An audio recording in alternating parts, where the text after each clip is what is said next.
മാർപ്പാപ്പായായ ശേഷം ലയോ 14 പാപ്പ രണ്ടാം തവണ റോമിലെ അഗസ്റ്റീനിയൻ പുരോഹിതരുടെ ഭവനം സന്ദർശിച്ചു. ഇത്തവണ അഗസ്റ്റീനിയൻ സന്യാസ സമൂഹത്തിൻ്റെ മുൻ ജനറലും തൻ്റെ സുഹൃത്തുമായ ഫാദർ അലജാൻഡ്രോ മോറലിൻ്റെ 70-ാം ജന്മദിനം ആഘോഷിക്കാനായിട്ടായിരുന്നു ലിയോ 14 പാപ്പ അവിടേക്ക് എത്തിയത്. സന്തോഷത്തിൻ്റെ നിമിഷം എന്നായിരുന്നു മാർപ്പാപ്പ ഈ സമയത്തെ വിശേഷിപ്പിച്ചത്. 1982-ൽ മാർപ്പാപ്പായും ഫാദർ മോറലും സെമിനാരിയിൽ ഒരുമിച്ച് പഠിച്ച കാലത്ത് വലിയ സുഹൃത്തുക്കളായിരുന്നു.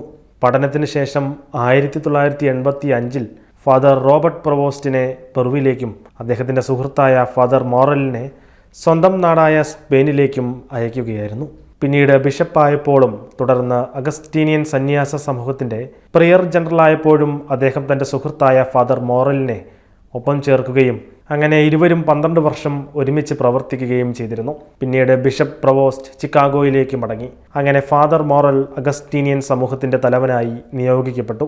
ഇന്ന് കത്തോലിക്ക സഭയുടെ തലവനായി തിരഞ്ഞെടുക്കപ്പെട്ടപ്പോഴും തൻ്റെ സുഹൃത്തായ ഫാദർ മോറലിൻ്റെ 70-ാം ജന്മദിനത്തിൽ ലയോ 14 എത്തുകയായിരുന്നു. ഉച്ചഭക്ഷണം ആരംഭിക്കുന്നതിന് മുൻപ് ലയോ 14 പാപ്പ താൻ സെമിനാരി വിദ്യാർത്ഥിയായിരുന്ന സമയം അന്നത്തെ മാർപ്പാപ്പയായിരുന്ന വിശുദ്ധ ജോൺ പോൾ II പാപ്പായുമായുള്ള ഒരു മനോഹരമായ അനുഭവത്തെക്കുറിച്ചും പങ്കുവച്ചു. അന്ന് ജോൺ പോൾ II പാപ്പ അഗസ്റ്റീനിയൻ സമൂഹത്തെ സന്ദർശിക്കുകയും ഉച്ചഭക്ഷണം കഴിക്കുകയും ചെയ്തു. അന്ന് തീൻമേശയിൽ ഭക്ഷണം വിളമ്പുവാനായി ചുമതലപ്പെടുത്തിയവരിൽ ഞാനും ഉൾപ്പെട്ടിരുന്നു. ലയോ 14 പാപ്പ പറഞ്ഞു, ഉച്ചഭക്ഷണത്തിന് ശേഷം അദ്ദേഹത്തിന് ഞങ്ങളൊരു ഓറഞ്ച് നൽകി. പക്ഷേ അത് അദ്ദേഹം കഴിച്ചില്ല. മാർപ്പാപ്പ പുഞ്ചിരിയോടെ പറഞ്ഞു.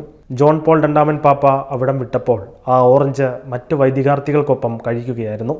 മാർപ്പാപ്പ ഓർത്തെടുത്തു. തൻ്റെ പഴയകാല സുഹൃത്തിൻ്റെ ജന്മദിനത്തിൽ അതിൽ പങ്കുചേർന്ന മറ്റു വൈദികർക്കും ഒരു രസകരമായ അനുഭവമാക്കി ഈ ദിനം ലയോ 14 പാപ്പ മാറ്റുകയായിരുന്നു.